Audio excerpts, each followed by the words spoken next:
Hello दोस्तों, स्वागत है आप सभी का मेरे चैनल पर। बिना किसी देरी के इस मांगा को स्टार्ट करते हैं। स्टार्ट करने से पहले आपको बता दूं, अगर आपने इसके पहले के पार्ट्स नहीं देखे हैं तो पहले वो देख लीजिएगा।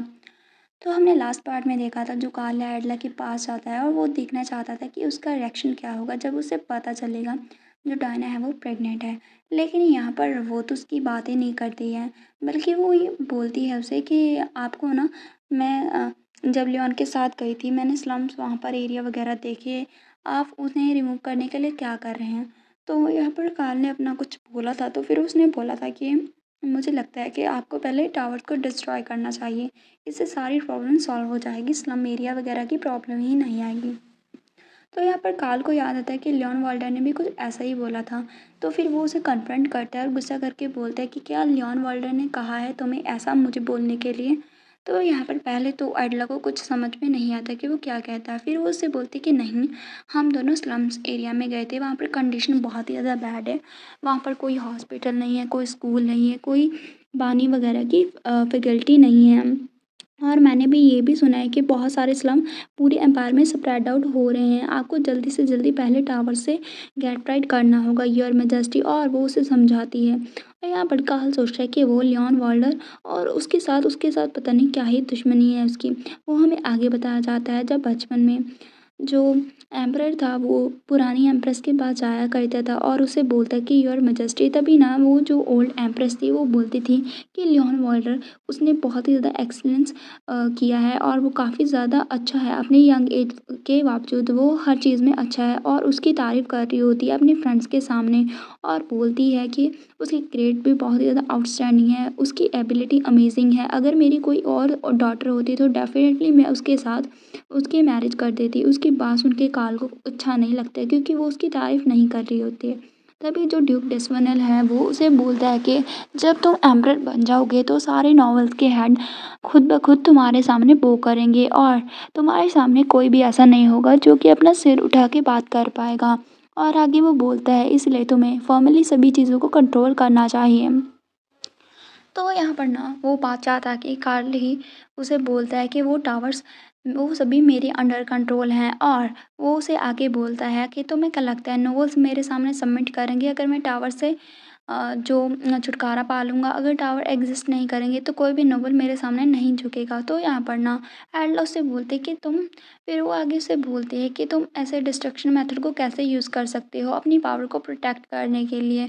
फिर वो सोचता है कि वो चाहता है नोवेल की लॉयल्टी अपने सामने, वो भी टावर्स का यूज़ करके। फिर वो सोचती है कि क्या एम्बरर को अभी तक रियलाइज़ नहीं हुआ कि वो क्या कर रहा है। तो यहाँ पर ना जो एडला है वो आगे बोलती है कि स्लम इस तरह के नहीं हो सकते। और तुम्हें पता है ना स्लम के जो लोग हैं वो टैक्सेस वगैरह भी पे नहीं कर सकते हैं अपने आप से। और तुम्हें क्या लगता है ऐसे अगर तुम अपने टैक्स की अमाउंट उनके लिए रिड्यूस कर दोगे तो क्या होगा, क्या तुम्हारी स्ट्रेंथ वीक हो जाएगी या तुम्हारी अथॉरिटी। आपको ऐसा नहीं करना चाहिए। तो काल उसे बोलते हैं नहीं ये बहुत हुआ, अभी साइलेंट हो जाओ। और फिर वो अपना फेस घुमाता है। वो बहुत ही इससे अच्छे से बात करना चाहता था लेकिन उनकी बात अच्छे से नहीं हो पा रही।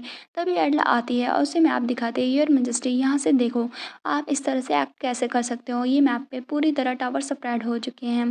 देखिए कितने ज़्यादा टावर्स हैं और इनका इन्फ्लुएंस बढ़ता ही जा रहा है। इतना ज़्यादा बीस्ट आते जा रहे हैं। ये जो जगह है ना वो हेल्थ से कम नहीं है। तभी जो काल है उसे देखते हैं, कुछ नहीं बोलता। फिर यहाँ पर ना जो मतलब एडला आगे बोलते हैं तुम स्लम से कैसे गेट राइट करना चाहते हो और यहाँ के रेजिडेंट कहाँ पर जाएंगे। तुम्हें नहीं लगता कि तुम सभी लोगों को हेल की ओर धकेल रहे हो। और उसे कन्फ्रंट करती है कि तुम्हें जल्दी से जल्दी टावर से छुटकारा पाना होगा ताकि सभी लोगों की जो रिस्क है ना उन्हें ना उनकी जान पे रिस्क ना हो और वो अच्छे से रह पाएँ। क्योंकि अगर ऐसा हुआ तभी आपका जो एम्पायर है वो बच पाएगा। क्योंकि एम्परर लोगों के साथ ही होता है। अगर लोग ही नहीं बचेंगे तो आप एम्परर कैसे रहेंगे। और आगे एडला बोलती है अगर तुमने लोगों की जान को खतरे में डाल के ऐसे अपनी पावर का सोर्स बनाया है तो लोग तुम्हारे अगेंस्ट ही हो जाएंगे। और फिर वो सोचती है कि प्लीज़ मुझे समझो, मैं तुमसे प्यार नहीं करती लेकिन मैं तुमसे हेट भी नहीं करती हूँ। आगे वो बोलते हैं, प्लीज़ टावर से जल्दी से छुटकारा पाओ। ऐसा करने के लिए मैं तुम्हारी पूरी तरह से हेल्प करूँगी। यहाँ पर ना कार्ल उसे बोलता है, तुम्हें क्या लगता है कि तुम सेफ रहोगी जब टावर डिसअपियर हो जाएँगे? और फिर वो उसे बोलता है कि मैं सच में तुम्हें नहीं समझ सकता। तुम्हें अपनी आप को इतनी ज़्यादा रुइन में भेजने की क्या ही ज़रूरत है? तुम यहाँ हेल्पिंग हैंड को पकड़ने की बजाय ये सब काम कर रही हो। और फिर वो एडला उसके पास जाती है और उसे बोलती है, योर मेजेस्टी, आपको अपने आप ऐसा एग्ज़ॉस्ट करने की ज़रूरत नहीं है और इतना कॉम्प्लिकेट चीज़ों के बारे में सोचने की ज़रूरत नहीं है। तुम एक फ्लावर हो, तुम एक फ्लावर होना डिज़र्व करती हो। उसके करीब जाता है। तो एडला उसे बोलती है, ये फर्स्ट टाइम है जब मैंने तुम्हारे मुँह से कुछ ऐसा सुना है मेरे लिए। वे काल उसे बोलता है, तो फिर ठीक है, तुम हेल्प करना चाहती हो ना ऐसे पावर को एलिमिनेट करने के लिए? तो एडला यस में आंसर करती है। यहाँ पर ना फिर वो सोचती है, मतलब कार्ल सोचता है कि तुम्हें इतने डेप्थ में जाने की ज़रूरत नहीं है हेल्प की, तुम्हारे इतने ब्यूटीफुल फेस के साथ। और फिर वो सोचता है कि वो उस टावर को सिंगल हैंडली ही डिस्ट्रॉय कर दिया था उसने, लेकिन क्या वो एवरेज लेवल से था? और फिर वो सोचता है कि वो ऐसा सोच रही है कि वो हर चीज़ पा सकती है जो भी वो चाहती है, क्योंकि वो पहले कठोर में थी। फिर वो उससे बोलते हैं, ठीक है योर मैजेस्टी, क्योंकि तुम मेरी हेल्प करना चाहती हो तो ठीक है, जब नेक्स्ट टावर आएगा तो तुम खुद जा सकती हो और उससे छुटकारा पा सकती हो। और फिर वो उससे बोलती है कि मैं तुम्हें वहाँ पर भेज दूंगा। तो उसकी बात सुन के एडला उससे बोलते हैं, ठीक है, फिर मैं ऐसा ही होप करती हूँ। यहाँ पर काल सोचता है, मैं तुम्हें हार्स पैलेस में प्लेसेस में भेज दूंगा जिसे तुम्हें आना पसंद है, और ऐसे वर्ड्स तुम्हारे मुंह से कभी भी नहीं आएंगे, तुम्हारे ब्यूटीफुल लिप से कभी नहीं आएंगे एक बार जब तुम वहाँ पर जाओगी।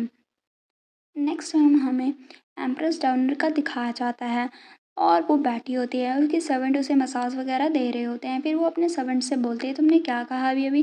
तो उसकी सर्वेंट उससे बोलती है, मैंने अभी भी सुना है जो नॉक्स है ना और लोहन वो सभी सीक्रेटली शिप पे गए हैं, और यहाँ पर ऐसा लग रहा है जो हिज मेजेस्टी एम्परर हैं उन्होंने कोई मैसेज डिलीवर करने के लिए भेजा है उन्हें, लेकिन मुझे डिटेल नहीं पता है।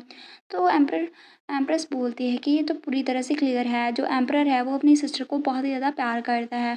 वो डेफ़िनेटली उसे मैसेज भेजा होगा कि जल्दी से तुम वापस आ जाओ, अगर तुम्हें इक्विपमेंट एम्पायर में रहना अच्छा नहीं है। और फिर वो सोचता है कि वो मैं इतना काम क्यों हूँ? जैसे जब मैंने मेरी डॉटर को अपनी आप से इतना दूर भेजा है। और फिर वो सोचती है कि एडला बिल्कुल मेरी तरह दिखती है, लेकिन ये ऐसा इसीलिए हुआ क्योंकि हम लोग किसी पॉइंट पे एग्री नहीं हुए हैं और एक इशू हमारे बीच में बनता रहा। और आगे वो बोलती है कि अगर वो उसके पास भी सेम बिलीफ हो गए जैसे मेरे पास हैं, तो मुझे उम्मीद थी कि मैं उसकी एली बन जाती और मैं उसे अपनी पूरा सपोर्ट दिखाती और उसे यहाँ की एम्प्रेस बनाती। और फिर वो सोचती है कि अभी मैं सोचूं तो मेरा दिल बहुत ही ज़्यादा दुखता है। आगे वो बोलती है कि एडला सबसे ज़्यादा सूटेबल कैंडिडेट थी एम्प्रेस की पोजीशन के लिए, किसी भी से भी ज़्यादा, लेकिन एट द सेम टाइम वो है नहीं थी। और आगे वो बोलते हैं कि एक फ़िश एक क्लियर वाटर में नहीं रह सकती, वो परफेक्ट एम्प्रेस थी, एक एम्प्रेस जो कि परफेक्ट रूल करती है। लेकिन ऐसा नहीं हो सकता, एक एम्प्रेस को हमेशा सच्चा नहीं होना होता, क्योंकि उसे बहुत सारे दूसरे रास्ते भी अपनाने पड़ते हैं। तो यहाँ पर सर्वेंट उसे बोलते हैं कि क्या वो प्रिंसेस को वापस ले आएंगी? तो यहाँ पर जो एम्परर्स है वो बोलते हैं कि नहीं, ऐसा नहीं होगा। और आगे वो बोलते हैं, जब वो पहले गई थी एकमेंट एम्पायर में, तो जो इम्पीरियल एडवाइज़र था उसने उसे डेडली पॉइजन दिया था। तो आपको यहाँ समझ आ गया होगा पहले वो बेहोश क्यों हुई थी, क्योंकि उसे पॉइजन उसकी खुद की माँ ने दिया था। यहाँ पर वो सोचती है कि एडला मेरी डॉटर, मैं तुम्हें कभी भी ज़िंदा नहीं देखूँगी। और फिर वो सोचती है कि क्या वो उसका ही वे नहीं था, वैसे भी वो अच्छा होगा, क्योंकि उसे पहले से ही पता था। और फिर वो सोचती है उसके लिए मरना ज़्यादा अच्छा होगा यहाँ आने से पहले। और फिर वो रोने लग जाती है, उसकी आँखों से आंसू आते हैं, पता नहीं उसने ऐसा क्यों किया।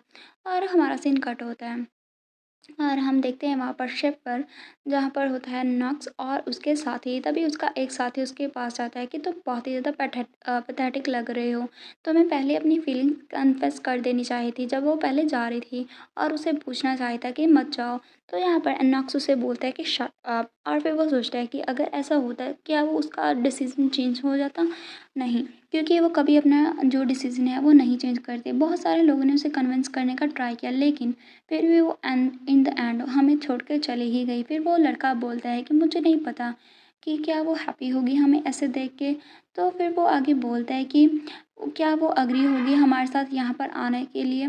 तो फिर दूसरा लड़का नक्स बोलता है कि अगर ऐसा हुआ तो मुझे नहीं पता, ईज़ी नहीं होगा, क्योंकि जो हमारी प्रिंसेस है ना, वो अपना एक बार डिसीज़न ले लेती है तो फिर वो उसे नहीं मुकरती। और यहाँ पर ना वो सोचते हैं कि अगर ऐसा होता तो फिर वो गुटर छोड़ के ही नहीं जाती पहली प्लेस में। और यहाँ पर वो दोनों बातें करने लगते हैं, तभी दूसरा लड़का बोलता है कि अगर ऐसा हुआ तो मुझे कुछ भी करके उसे एग्री करवाना होगा रिटर्न के लिए। अगर ऐसा है तो ये सिर्फ़ एक ही बात में पॉसिबल है, अगर वो अपना जो थ्रोन है उसे छोड़ दे, मतलब अपनी एम्प्रेस की पोजीशन से छोड़ दे। फिर वही लड़का बोलता है कि नहीं, मैं क्या सोच रहा हूँ, ऐसा सोच के मुझे गुस्सा आ रहा है, ऐसा कभी भी नहीं हो सकता। अगर ऐसा हुआ तो मैं पूरे इक्विपमेंट एम्पायर को कंप्लीटली रुइन करवा दूँगा। तो यहाँ पर ना हमारा सीन कट होता है और हम देखते हैं जो नॉक्स है वो सोचता है कि जब मैं इक्विपमेंट एम्पायर में जाऊँगा तो मैं तुम्हें देखूँगा, फाइनली मैं तुम्हें देख पाऊँगा। और यहाँ पर हमारा सीन कट होता है और हम देखते हैं जो एडला होती है वो कहीं पर जा रही होती है और बोलती है कि हाँ मैं कहीं वॉक पर के लिए जा रही हूँ। तो हाँ उससे बोलते हैं मैं भी तुम्हारे साथ जाऊँगी। तो वो बोलती है कि नहीं, मैं अकेले ही चली जाऊँगी। फिर हाना उसे बोलती है लेकिन यहाँ पर जल्दी ही ठंड पड़ने वाली है। तो एडला उसे बोलती है कि मैं ज़्यादा दूर नहीं जाऊँगी, मैं पहले ही वापस आ जाऊँगी डार्क होने से पहले। हाना उसे जाते हुए देखती है और सोचती है कि वो मुझे प्रिंसेस एलिजा की याद दिलाती है। एलिजा खाल की सिस्टर है, स्टेप सिस्टर है। यहाँ हाना सोचती है, इससे मुझे और भी ज़्यादा चिंता में पड़ गई। और यहाँ पर फिर वो बताती है कि प्रिंसेस एलिजा का फेट बहुत ही अच्छा नहीं था। उसकी और ड्यूक वॉल्टर की शादी हुई थी, लेकिन बाद में उनका डिवोर्स गया। और आगे वो बताया जाता है कि उनकी जो मैरिज थी वो कन्वीनियंस मैरिज थी, मतलब कि उन दोनों की मर्ज़ी से नहीं हुई थी। एम्परर ने उनकी मैरिज तय की थी। और आगे बताया जाता है कि उनकी जो रिलेशनशिप अच्छी थी, लेकिन फिर भी मुझे रीज़न नहीं पता चला उनके डिवोर्स का। लेकिन बाद में, बहुत बाद में मुझे पता चला ड्यूक डेसनल और एम्परर ऐसा ट्राई कर रहे थे लॉ को इम्प्लीमेंट करने का, जो प्रिंसेस का हस्बैंड है वो पॉलिटिकल पावर से दूर हो जाए, ताकि वॉल्डर फैमिली यहाँ पर पॉलिटिकल पावर में एंटर ना कर पाए। लेकिन प्रिंसेस इस बात को नहीं सह पाई और इसके बाद उन्होंने डिवोर्स ले लिया और इमीडिएटली कैपिटल को छोड़ दिया। यहाँ पर हाना सोचती है कि अभी जो एम्प्रेस है ना, वो भी, उनकी भी ऐसी ही हालत है। उन्हें भी पॉलिटिकल जो पार्टी है उनके अंदर एंटर नहीं किया जा रहा है। उन्हें हमेशा दूर रखा जाता है। यहाँ पर ना हम देखते हैं, यहाँ पर जो एडला जाते हुए सोचती है कि वो पावर के थ्रू अपनी जो अथॉरिटी है वो बढ़ाना चाहता है। मैं उसे नहीं समझ सकती कि वो क्या कहना चाहता था।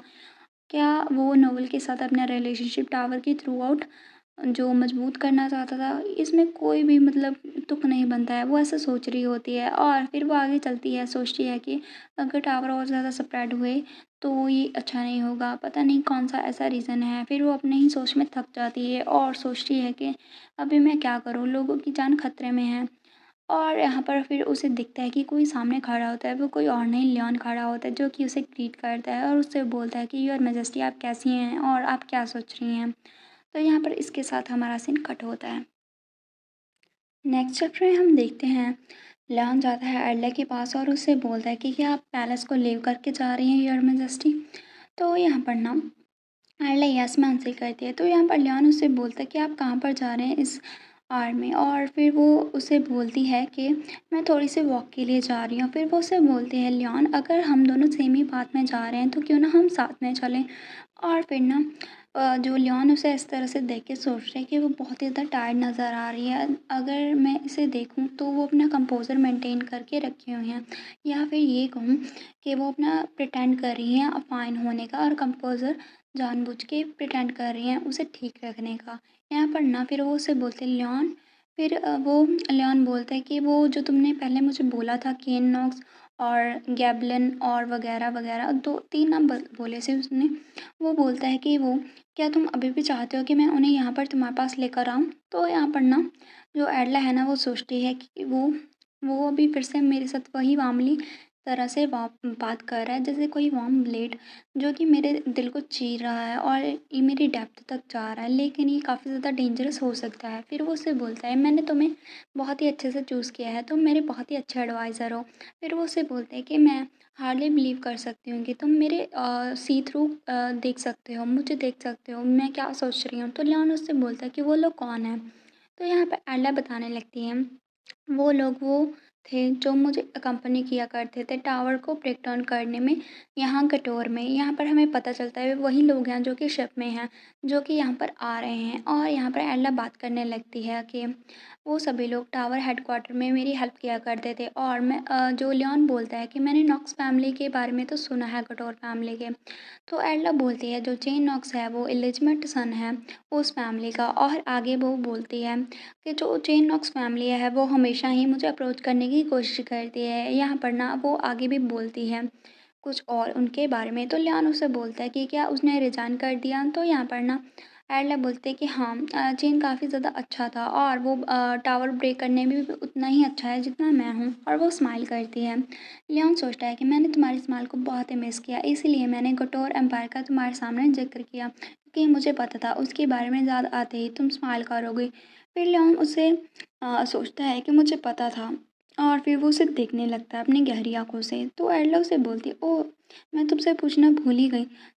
तभी एडला लियोन से बोलते हैं कि वो जैकेट जो लास्ट टाइम मैंने बोरो किया था, मैं जानना चाहती हूँ कि क्या वो वुमेन्स के कोट भी सिलते हैं? वो बहुत ही ज़्यादा वार्म था। तब वो बोलता है हाँ, ठीक है मैं वहाँ पर पूछ के बता दूँगा। तो एडला उससे बोलती है कि और तुम कौन-सा परफ्यूम यूज़ करते थे? उस जैकेट में बहुत ही अच्छी-सी स्मेल आ रही थी। तो लियोन उससे बोलता है, मैं कोई परफ्यूम यूज़ नहीं करता। तो यहाँ पर एडला उससे बोलती है कि क्या सच में? मैं तो बिलीव नहीं हो रहा और वो उसके ऊपर लीन होती है और उसे स्मेल करने की कोशिश करती है। तभी लियोन तो उसे ऐसे देखते ही रहता है, उसकी धड़कनें तेज़ हो जाती हैं। तभी आर्ला को समझ में आता है कि वो क्या कर रही है। फिर वो खाँसती है और थोड़ा-सा दूर हट के उसे बोलती है एक्सक्यूज़ मी और फिर वो थोड़ा-सा दूर होके उसे बोलते हैं कि कुछ नहीं और वो वहाँ से चलने लगती है और लियोन सोचता है कि परफ्यूम मुझे नहीं लगता है कि वो मेरी सेंट थी, मुझे लगता है कि वो तुम्हारी सेंट थी। यहाँ पर लियोन सोचता है कि हमारे जो शैडोज़ हैं वो रिफ्लेक्ट हो रही थी सन रेज़ में और मुझे ऐसा लग रहा था कि हम एक एम्प्रेस और सर्वेंट से कुछ ज़्यादा हैं। हम वैसे एम्प्रेस और सर्वेंट तो है ही नहीं, हम सिर्फ एक मैन और वुमेन हैं, मुझे ऐसा लगा। और वो उसके साथ चलने लगता है, सोचता है कि ये बात मैं चाहता हूँ कि कभी एंड ना हो और वो आगे बढ़ रहा होता है। तभी हमारा सीन कट होता है, हम काल की ओर देखते हैं। काल के पास डायना जाती है तो काल उसे बोलता है कि क्या हुआ है? तो यहाँ पर डायना उससे बोलती है योर मैजेस्टी मैं आइवरी पैलेस में वापस जा रही हूँ, रिटर्न हो रही हूँ। और यहाँ पर ना फिर वो अपने पेट पे हाथ रखती है, सोचती है कि मैं कभी भी इस चाइल्ड को ऑर्फन नहीं बनने दूँगी। फिर वो उसे बोलती है कि क्या तुम कंसिडर करोगे मुझे विज़िट करने का और मेरे बेबी से बात करने का? तो काल उसे बिना इमोशन के देखता रहता है। तो डायना उसे बोलती है कि ये चाइल्ड को पेरेंट्स के लव की ज़रूरत है, तुम्हें पता है ना?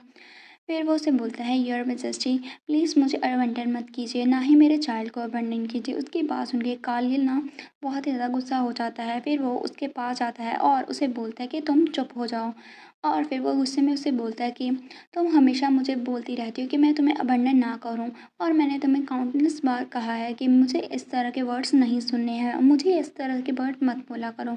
तो यहाँ पर ना नायना उसे बोलती है इसके अलावा मैं आपके और क्या ही कह सकती हूँ। यहाँ पर काल उसे बोलता है मैंने तुम्हें हमेशा से कहा था कि मेरा लव ही तुम्हारे लिए काफ़ी होना चाहिए, क्या ये मैंने नहीं कहा था? तो डायना उसे बोलते हैं कि लेकिन क्या अभी तुमने लेटली मुझे कोई भी अपना प्यार शो किया है? तो काल चुप हो जाता है। फिर ना डायना उसे बोलती है कि जस्टिन मुझे आइवरी पैलेस से बाहर किया गया था, आप कहाँ थे? और आगे वो बोलती है क्या आपने कभी भी ट्राई किया कि मैं कहाँ पर हूँ और मैं कैसी हूँ? फिर उसे बोलते हैं योर मैजेस्टी और उसे टच करके उसे वहाँ पर उसके शोल्डर पर सर रख के रोने लगती है और उसे बोलते हैं कि आप सडनली इस तरह से एक्ट क्यों कर रही हैं मेरी तरफ। और यहाँ पर काल उसे कुछ भी नहीं बोलता और डायना वहाँ पर उसके साथ ही हक कर होती है। फिर काल उसे खुद से दूर हटाता है और उस जैकेट जिसके ऊपर उसने स्टेन कर दिया होता है वो उसे उतारता है और उतार के नीचे रख देता है। यहाँ पर फिर वो उसे गुस्से में बोलता है कि अभी के अभी यहाँ से चली जाओ। तो डायना तो उसे देखती ही रहती है और फिर वो वहाँ से चली जाती है। और जैसे ही वो बाहर आती है तो हम देखते हैं वहाँ पर एक और लड़की होती है जिसकी गोल्डन हेयर और ब्लू आइज़ होती हैं। ये देख के वो तो गुस्सा हो जाती है, सोचती है कि वो ब्लॉन्डी हेयर और ब्लू आइज़ वाली लड़की फिर से यहाँ पर। और फिर वो सोचती है कि नहीं मुझे कुछ तो करना ही होगा। और फिर वो अंदर जाती है और वहाँ पर उसका भाई होता है अपने उसकी पैलेस में और उससे बोलता है कि तुम्हें अभी किस तरह से फ़ील हो रहा है? अभी तुम आइवरी पैलेस में वापस जा रही हो। ये सभी ड्यूक जो डेस्टिनेल है उसके कारण ही हुआ है क्योंकि वो पेट गिरने के लिए रेडी हैं रैंट को। यहाँ पर ना जो डायना है उसे बोलते हैं कि क्या तुम अभी भी उस चीज़ के बारे में बात करना चाहते हो? तो यहाँ पर ना आके उसे बोलते तुम्हें पता है ना वो जो ड्यूक है वो किस तरह का स्नीकी फेलो है। वो अच्छा इंसान नहीं है, वो सिर्फ़ हमें यहाँ पर सर्वेंट की तरह मानता है। और तुम्हें क्या लगता है कि वो सभी ऐसे ही कर रहे हैं? नहीं, उसका ज़रूर से कोई मकसद है। तो यहाँ पर लिनक्स उससे बोलता है कि तुम ये क्या बात कर रहे हो? हमें उसे ग्रैटिट्यूड शो करना चाहिए। अगर वो नहीं होता तो हम अभी भी वहाँ पर पड़े होते और कोई भी हमें नहीं देखता, और ना ही हम इतनी ज़्यादा लग्ज़रियस पैलेस में होते। तो डायना उससे बोलते हैं, तुम अभी भी ग्रैटिट्यूड के बारे में सोच रही हो? और फिर वो सोच रही है मेरा भाई कितना फुलिश है। यहाँ पर ना लिनक्स उससे बोलता है, लेकिन तुमने अभी भी मुझे क्यों बुलाया है? तो डायना उससे बोलती है कि ऐसा लग रहा है कि फिर से कोई जो सर्वेंट जिसके ब्लॉन्ड हेयर हैं वो अभी एंटर हो चुकी है एम्परर के पैलेस में। यहाँ पर वो बोलता है क्या फिर से? तो फिर डायना उससे बोलती है उसका ख्याल रखो। और यहाँ पर वो लोग वापस आ रहे हैं और उसके लिए हमें रियल एग्जाम्पल सेट करनी होगी, ताकि कोई भी ब्लॉन्डी और ब्लू आइज़ वाली लड़की अंदर एंटर ना कर पाए, ना ही एम्परर के करीब जा सके। तो लिनक्स उससे बोलता है ठीक है, मैं समझ गया।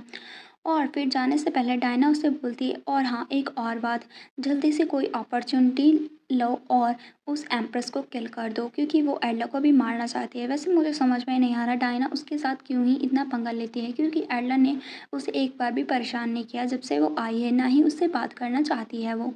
तो अभी जो लिनक्स है उसकी बात सुन के सोचता है क्या तुम क्या कह रही हो?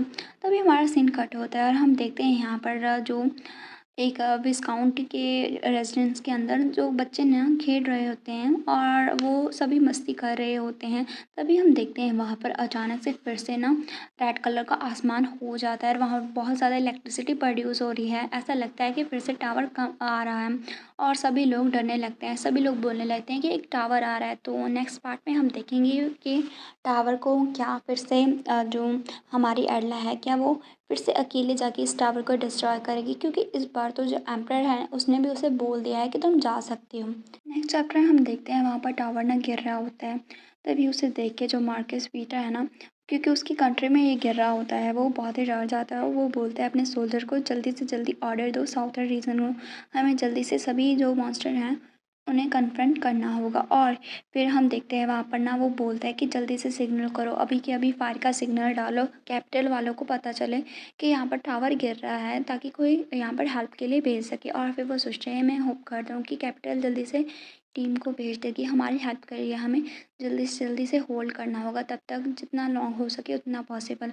और वो सोचते हैं कि आई होप मेरी जो कंट्री है वो सेफ़ रहे। तभी हमारा सीन कट होता है, हम देखते हैं यहाँ पर एडला के पास जो डस्टबिन आता है और वो उसे ग्रीट करता है और बोलता है योर मैजेस्टी, आपको क्या कंसर्न फील हो रहा है कि लेडी पॉटर अभी प्रेग्नेंट है? और वो उसे अपनी कंसर्न दिखाता है। तो एडला उसे बोलते हैं कि थैंक यू आपकी कंसर्न के लिए ड्यूक, लेकिन मैं ठीक हूँ। और फिर वो उसे बोलता है कि तुम्हें चिंता करने की ज़रूरत नहीं है। तभी ड्यूक सोचता है उसके एक्सप्रेशन और उसकी वॉइस बहुत ही ज़्यादा एक्टिव लग रही है। तो यहाँ पर हम वो दोनों चाय के लिए बैठ जाते हैं। और यहाँ पर एडलर सोचते हैं मुझे पता है वो सीक्रेटली जो एक्सपेंस है वो कवर कर रहा है आइवरी पैलेस के। ऐसा लग रहा है कि वो मेरे और पॉटर सिबलिंग के बीच में ही खड़ा था कि वो किसका साथ दे। और अभी क्योंकि जो प्रेगनेंसी की न्यूज़ बाहर आ गई है तो उसकी जो फीलिंग है सॉलिडिफाइड हो चुकी है कि वो पॉटर्स की साइड होगा। यहाँ पर वो सोचते हैं कि वो यहाँ पर इसीलिए आया है ताकि मुझे प्रिवेंट कर सके, ताकि मैं काउंसिल ऑफ मिनिस्टर को ज्वाइन ना कर पाऊँ। फिर वो उसे बोलती है कि जो नेक्स्ट काउंसिल ऑफ मिनिस्टर की मीटिंग कब होगी उसके पहले मुझे जो ऑडियंस है वो ड्यूक के साथ रिसीव करनी होगी। और फिर वो आगे बोलते हैं मुझे अभी कहाँ जाना चाहिए। यहाँ पर ड्यूक अपने मन में सोचता है कि मैं यहाँ पर इसलिए आया हूँ ताकि इसे प्रिवेंट कर सकूँ, ताकि इसकी जो मैजिकल एबिलिटी हैं वो हिडन ही रहें। मैं ऐसा नहीं करने दे सकता, हम एम्प्रेस पर रिलाय नहीं कर सकते टावर को डिस्ट्रॉय करने के लिए, इसीलिए मुझे कुछ ना कुछ तो करना ही होगा, क्योंकि अगर एम्प्रेस वहाँ पर प्रेजेंट हुई तो ये मेरे लिए खतरा हो सकता है। फिर यहाँ पर एडलॉक से बोलते हैं मैं रेडी हूँ वहाँ पर जाने के लिए। तो यहाँ पर ड्यूक उससे बोलते हैं ऑफ कोर्स आपको जाना चाहिए, स्पेशली क्योंकि योर मैजेस्टी अभी कन्वीनियंस हो चुके हैं, मैं ये सारी चीज़ क्लियरफाई कर दूंगा बिना टेस्ट के ही। तो वो एडलॉक से बोलते हैं थैंक यू। और फिर वो सोचते हैं मैं इसका वेट कर लूँ, ये कब मुझे कहेगा कि मैं काउंसिल ऑफ मिनिस्टर की मीटिंग अटेंड नहीं कर सकती। तभी यहाँ पर हाना आती है, उसके बाद एक सर्वेंट होता है और बोलते हैं योर मैजेस्टी। तो एडलॉक से बोलते हैं क्या हो रहा है। तभी वहाँ पर एक लड़का आता है जो कि सर्वेंट था, वो बोलता है कि जो टावर है ना वो मार्कस वीटा के ऊपर लैंड हो रहे हैं। उसकी बात सुन के क्या मार्कस वीटा, और यहाँ पर हम देखते हैं उसके पहले ड्यूक रिस्पॉन्ड करने लगता है कि तुमने क्या कहा। मार्कस वीटा की कंट्री में टावर जो डिसेंड हो रहे हैं उसकी बात सुन के वो जल्दी से रिएक्ट करता है और उससे बोलता है योर मैजेस्टी मुझे वहाँ पर खुद से जाना होगा, प्लीज़ मुझे एक्सक्यूज़ करो। यहाँ पर ना एला सोचने लगती है इसने काउंट कार्बन की रिक्वेस्ट को तो कैसे इग्नोर किया था और उसकी हेल्प करने से भी मना कर दिया था, लेकिन अब वो ऐसे रन कर रहा है हेल्प करने के लिए मार्कस पीटा की। इसका पर्पस क्या है। फिर ना जो ड्यूक है वो उस सर्वेंट को बोलता है कि तुम यहाँ पर क्या कर रहे हो, जल्दी से अपना टाइम वेस्ट मत करो, जल्दी से नाइट और विजिट को इन्फॉर्म करो। तभी यहाँ पर वो बोलता है कि फर्स्ट मुझे जो एम्परर का ऑर्डर है वो एम्प्रेस को कन्वे करना होगा। तो ड्यूक बोलता है कौन सा ऑर्डर। तभी वो देखता है और हम देखते हैं ड्यूक भी उसे देखने लगता है। तो सर्वेंट बोलता है कि जो ऑर्डर है ना वो ये था, वो लड़का नहीं बोल पाता। तभी एडला उससे बोलती है तो ऑर्डर ये है कि मैं वहाँ टावर को डील करने के लिए खुद से जाऊँ, है ना, यही था ना। तो मतलब वो खुद ही बोल देती है। तो उसकी बात सुन के ना जो सर्वेंट है वो बोलता है कि हाँ आप सही कह रहे हैं, एम्परर ने कहा है कि जो हर मैजेस्टी हैं वो खुद ही बैटलफील्ड में जाएंगी। तो वहाँ पर ड्यूगो से बोलते हैं क्या, और फिर वो सोचता है कि नहीं, यहाँ पर एम्प्रेस पार्टिसिपेट नहीं कर सकती, ये क्या मैडनेस है।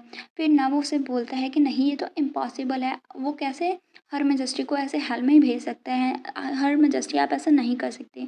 तो एडला से बोलते हैं ड्यूक मैं बिल्कुल ठीक हूँ। तो यहाँ पर ना ड्यूक बोलता है कि नहीं ये अनएक्सेप्टेबल है, ऐसा नहीं हो सकता। तो यहाँ पर एडला से बोलते हैं कि नहीं ये रियली ठीक है। फिर वो सोचते हैं कि मुझे लगता है कि इससे आपको कोई ट्रबल क्रिएट होगा। तो वो बोलते हैं कि नहीं ये ट्रू नहीं है, लेकिन फिर वो अपने मन में सोचता है कि मुझे सच में नहीं समझ आ रहा कि कार्ल अल्ड्रिच तुम्हारे दिमाग में क्या ही चल रहा है। तुम्हारा सिर सिर्फ और सिर्फ क्राउन को होल्ड कर सकता है और कुछ भी नहीं। यहाँ पर ना ड्यूक बोलता है कि मुझे समझ में नहीं आ रहा तुम एक मॉन्स्टर को कैसे रिलीज़ कर सकते हो, उसे इम्प्रिजन करने की बजाय।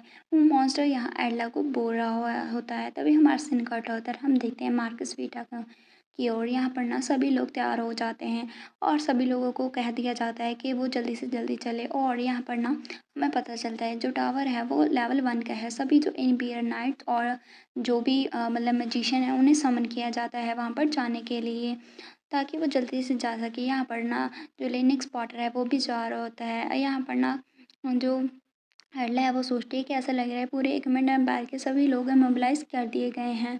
और यहाँ पर ना वो सोचती है कि ये तो बहुत ही ज़्यादा मतलब लॉर्ड कार्वन की रिक्वेस्ट है, बहुत ही ज़्यादा ऑपोजिट है। उसकी रिक्वेस्ट को जब भी रिजेक्ट कर दिया गया था, लेकिन यहाँ पर सभी लोगों को भेजा जा रहा है उसकी हेल्प के लिए। यहाँ पर काउंट कार्वन की हेल्प के लिए तो कोई नाइट में नहीं भेजा गया था। तो यहाँ पर ना हम देखते हैं ड्यूक उससे बोलता है कि आप दोबारा से सोच लीजिए योर मैजेस्टी।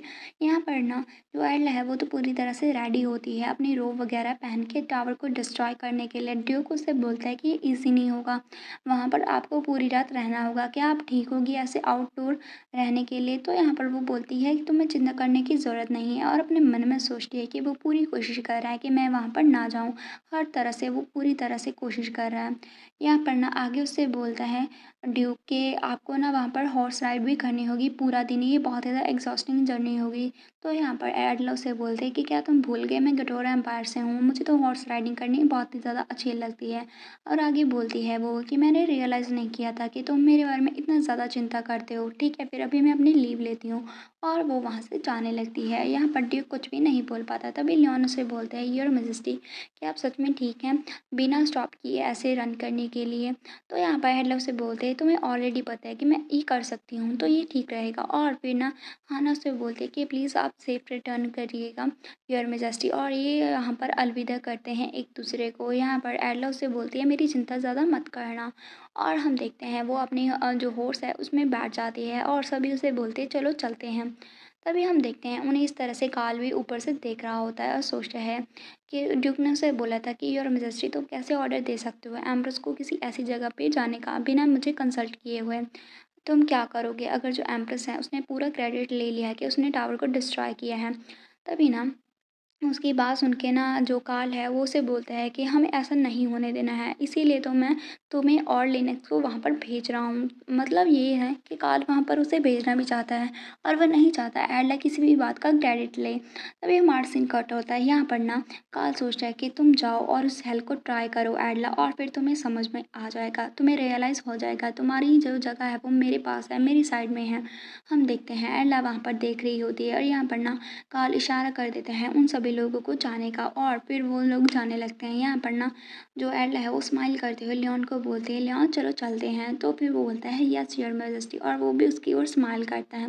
वो दोनों अपनी जर्नी स्टार्ट कर देते हैं। यहाँ पर कार्ल को तो समझ में नहीं आता, शायद वो इस तरह से करके लियोन और एडला को और भी ज़्यादा पास ला रहा है। तभी हमारा सीन कट होता है, हम हाना को देखते हैं जो कि एडला की सीट को देखते हुए सोचते हैं कि मैंने बहुत ही ज़्यादा एक्सपीरियंस किया है और मैंने बहुत सारी पैलेस में पहले वर्क किया है, बहुत सारी जो एम्प्रेस है उन्हें सर्व किया, लेकिन ये फर्स्ट टाइम है मैंने किसी ऐसी एम्प्रेस को सर्व किया है जो कि बैटल में खुद से जा रही है। प्लीज़ जल्दी से सेफ्टी में आ जाना वापस।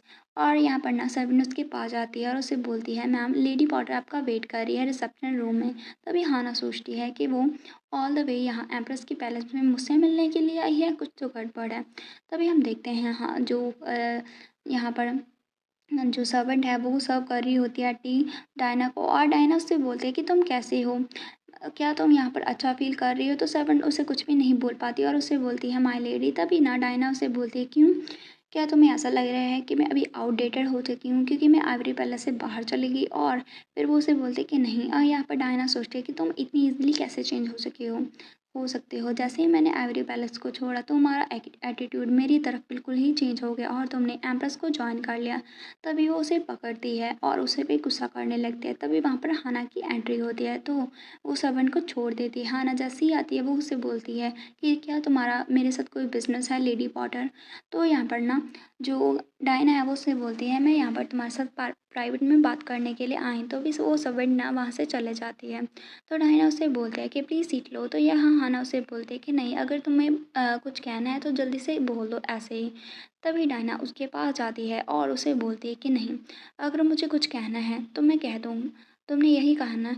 फिर वो उसे बोलते हैं कि तुमने लेडी बिट्रेस को भी यही कहा था जब उसकी जो डेथ है वो हो रही थी।